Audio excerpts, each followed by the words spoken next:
please welcome Australian music legends Paul Kelly and the Honourable Peter Garrett MP, Minister for Education.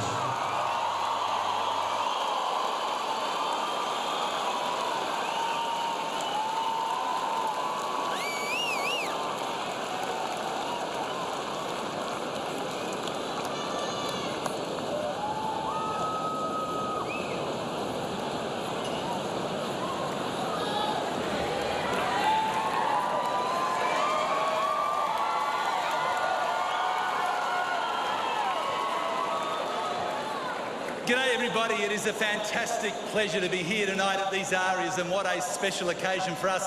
I remember, and Paul, it's great to see you. You too. I remember seeing this band for the very first time, and I was amazingly captivated by a blend of rock and Aboriginality that was right through their work. It was powerful, it was evocative, and it was really challenging.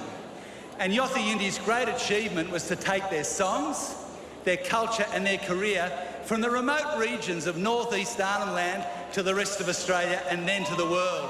Fantastic.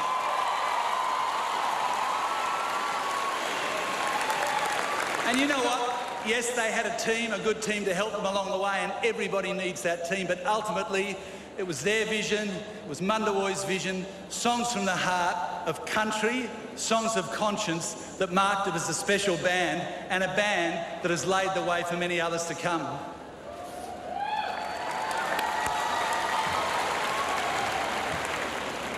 Well, the first time I saw Yothu Yindi was about 20 years ago in Chicago, opening up for Midnight Oil.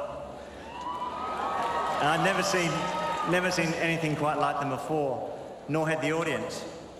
Well, a couple of years later, I had the great privilege to be working with them in Arnhem Land on their second record. And since then, we've crossed paths many times. They're not so much a band as a physical philosophy. All great art contains contradictions, and their art always rested in holding opposites together. Tribal, modern, parent, child, Ballender, Yungal, saltwater, freshwater, seriousness and celebration.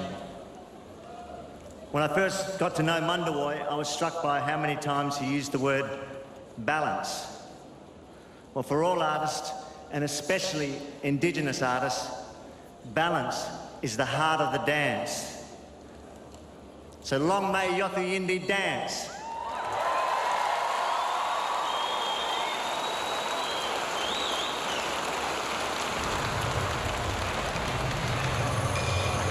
In a timeless land of sunset dreaming, the tribal voice could be heard chanting about freedom and retreat. That voice was Yothu Yindi. The journey began for Yothu Yindi in 1986. The band was a mix of Aboriginal and non-Aboriginal members, collaborating to produce a distinctive sound. Their music reflected a deep connection to the land. It's the knowledge of understanding all those things that are part of nature, that is part of you. Traditional instruments such as the didgeridoo and clapsticks were combined with contemporary music. We don't go to a music shop and buy some of our equipment, we'll go out in the bush and get it. This powerful blend made them one of the most exciting bands to hit the music scene. In 1988, the band kicked off a US tour with like-minded political rockers Midnight Oil. 12 months later, they made their mark with the release of their first album, Homeland Movement. 3 years on, they made an indelible mark with Tribal Voice, cementing their place in world music history. Listen to your tribal voice. The album featured the band's first hit single, Treaty, produced by Melbourne dance remixers Filthy Luca. It went to #1 and stayed in the charts for 22 weeks. The first song in an Aboriginal language to gain international recognition.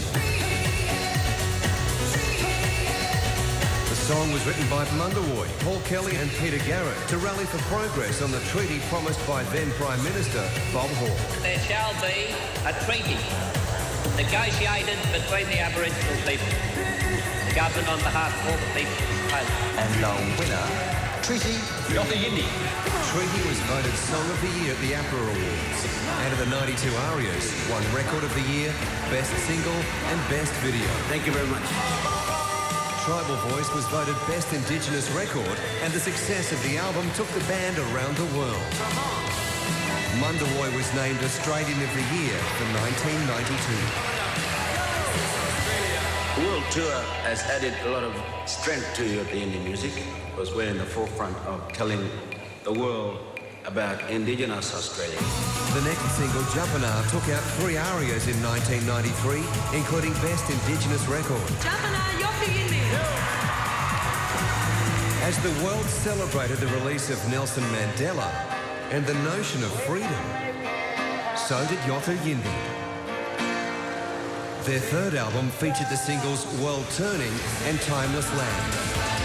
It paved the way for even more world tours. Yothu Yindi. Eine Band namens Yothu Yindi. Okay, this is Yothu Yindi. In '96, their fourth album was released in Australia and the UK. And the following year saw tours in Brazil, Europe and South Africa. 2 years later, a fifth album, One Blood, was recorded in Dublin and Bavaria, followed by a tour of Germany. As the 20th century came to a close, Yothu Yindi's audience continued to expand, performing at the UK's famous Glastonbury Festival. Then came their sixth and final album, produced with Andrew Farris of In Excess, who's been part of their collaborating family since '93. The band has accomplished so much in their music career. By far their greatest legacy is the Yothu Yindi Foundation and the annual Gama Festival, celebrating Yolngu culture. Every year, the band conducts workshops for young Indigenous musicians in the hope that a passionate band just like Yothu Yindi will emerge. Due to Mandawuy's ailing health, the band ceased playing in 2007, but they recently released a final song, Healing Stone, as a way of using the singer's life journey to inspire future generations. To date, Yothu Yindi is the most successful and internationally recognised Australian Aboriginal band, a rock that stands against time. Yothu Yindi is showing people that Australia is a richer place for all its different cultures.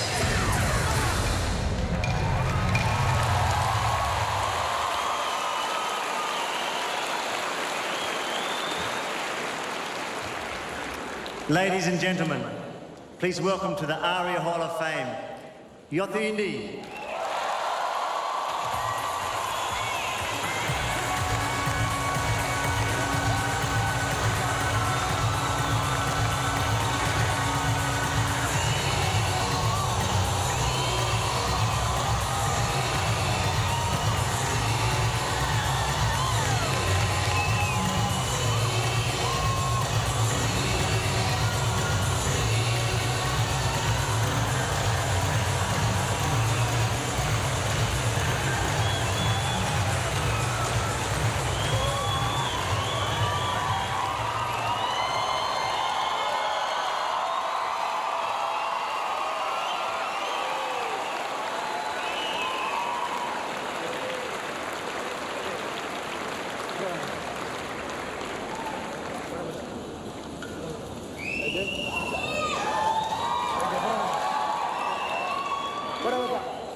So thank you very much, people, and particularly Sydney. Thank you on behalf of Yothu Yindi band. Thank you, ARIA. Thank you all for the great honor.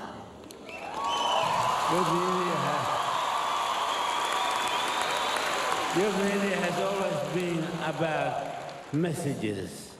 Paul Kelly and Midnight Oil has been about messages too, and I'm proud to have been inducted by them.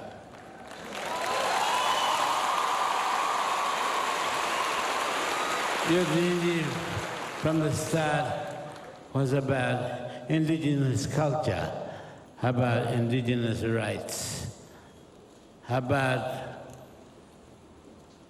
our right place in Australia.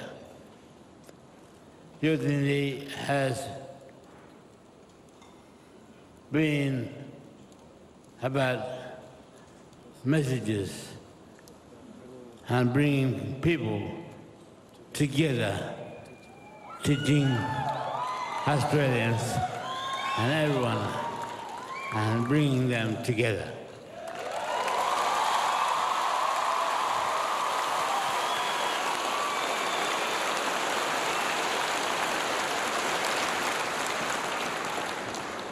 I'm asking them and the people to respect and understand one another.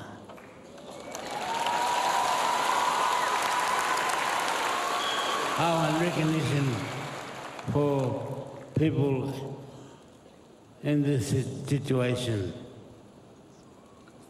has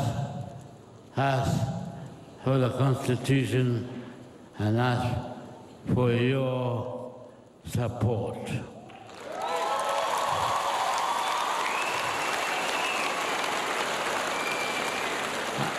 I think our music has made a big difference. Now I have a message about closing the gap on kidney disease. Aboriginal people are more likely and within 15 times likely to not get a transplant. About Australians, as other Australians. About getting Australia to understand and respect to fight this deadly disease.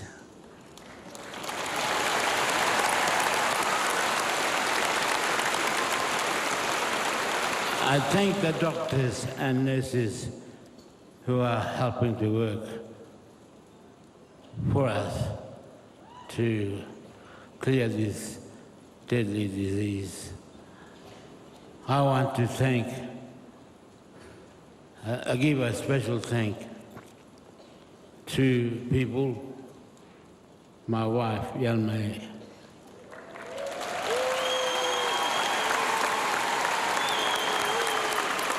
my children and grandchildren, my band, and the people who helped us.